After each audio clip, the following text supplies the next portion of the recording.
Paolo Avellino, inaming si Kim Chu ang pinakapaborito niyang leading lady.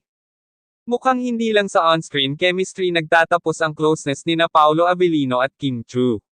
Sa isang kamakailang interview, diretsahang inamin ni Paolo na sa lahat ng naging leading ladies niya, si Kim Chu ang kanyang paborito.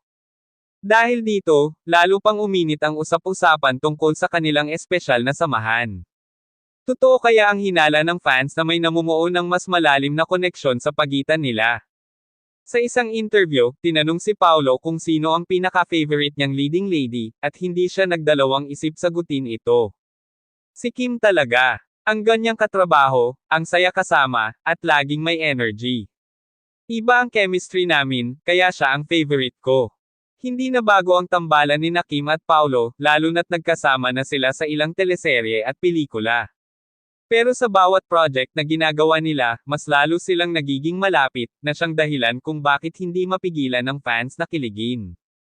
Nang makarating kay Kim ang pahayag ni Paolo, halatang kinilig din siya at sinabing, "Oh, talaga. Nakakatuwa naman marinig yan. Sobrang thankful ako na nakatrabaho ko si Paolo kasi ang galing niya.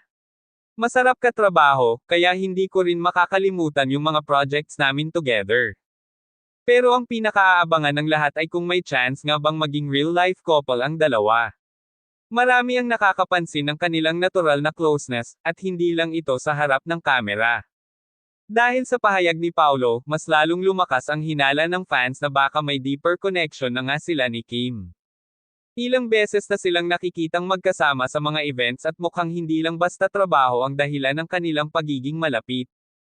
Sa mga huling panayam, sinabi ni Paolo na handa na siyang magpakasal kung makakahanap siya ng tamang babae.